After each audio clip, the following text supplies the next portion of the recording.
সরকার গঠনের পর আগামীকাল প্রথমবার বরিশাল যাচ্ছেন প্রধানমন্ত্রী তারেক রহমান। তার আগমনকে ঘিরে এরই মধ্যে সব প্রস্তুতি সম্পন্ন করেছে প্রশাসন। পরিস্থিতি জানাতে সরাসরি যুক্ত হচ্ছেন সহকর্মী শাকিল মাহমুদ। শাকিল, প্রধানমন্ত্রীর সফর ঘিরে প্রস্তুতি কেমন দেখছেন? নিরাপত্তা কতটা জোরদার করা হয়েছে জানাবেন।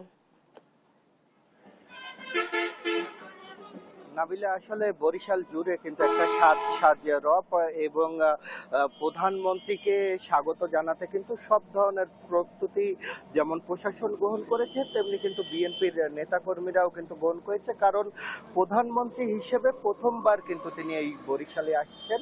তবে এর আগেও তিনি বরিশালে এসেছেন, সেটা বিএনপির চেয়ারপারসন হিসেবে। যেহেতু এবার প্রথম প্রধানমন্ত্রী হিসেবে তিনি আসছেন, তাই কিন্তু আসলে সব ধরনের কিন্তু আসলে প্রস্তুতি আমরা দেখছি, যেমন প্রশাসনের মধ্যেও ঠিক তেমনি বিএনপির যারা নেতাকর্মী আছে তারাও কিন্তু এই সব ধরনের প্রস্তুতি গ্রহণ করেছে। আমরা প্রধানমন্ত্রীর যে সফরসূচি আছে সেখানে যেটা আমরা দেখতে পেয়েছি যে উনি সকালে আসলে ওনার বাসভবন থেকে সড়ক পথে বরিশালের দিকে রওনা হবেন এবং সেখানে তিনি প্রথমে বরিশালের যে প্রবেশদ্বার আছে গৌর নদী, সেখানে তিনি একটি বৃক্ষরোপণ কর্মসূচিতে অংশগ্রহণ করবে। ওখান থেকে তিনি বরিশাল নগরীর যে বধ্যভূমি এলাকা আছে, তিরিশ গোডাউন এলাকা, ওখানে তিনি আসবেন এবং সেখানেও তিনি একটি বৃক্ষরোপণ কর্মসূচিতে অংশগ্রহণ করবেন। এরপরে তিনি বরিশালের যে সার্কিট হাউস আছে সেখানে তিনি কিছুটা বিশ্রাম নিয়ে 3টার সময় এই যে বরিশাল যে শিল্পকলা একাডেমি আছে, এই বরিশাল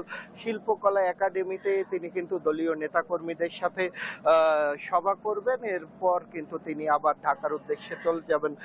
তো এই যে প্রধানমন্ত্রীর যে এই আগমনকে কেন্দ্র করে কিন্তু আমরা কথা বলেছিলাম বিএনপির যারা নেতাকর্মীরা যারা আছেন, বরিশাল সিটি কর্পোরেশনের যিনি প্রশাসক আছেন বিলকিস আক্তার জাহান শিরিন এবং বরিশাল জেলা পরিষদের যিনি প্রশাসক আকন কুদ্দুসুর রহমান, তাদের সাথে কথা বলে যেটা জানতে পেরেছি যে যেহেতু প্রধানমন্ত্রী প্রথমবারের মতো এখানে আসবেন বরিশালে, তো সে কারণে তাকে বরণ করতে আসলে সব ধরনের তারা প্রস্তুতি গ্রহণ করেছে এবং ঢাকা বরিশাল যে মহাসড়ক, সেই মহাসড়কের দুই পাশে আসলে নেতাকর্মীরা কিন্তু তাকে স্বাগত জানাবে বলে কিন্তু আমরা এখন পর্যন্ত জানতে পেরেছি। তো বরিশাল থেকে এতটুকুই ছিল আমার কাছ থেকে সবশেষ।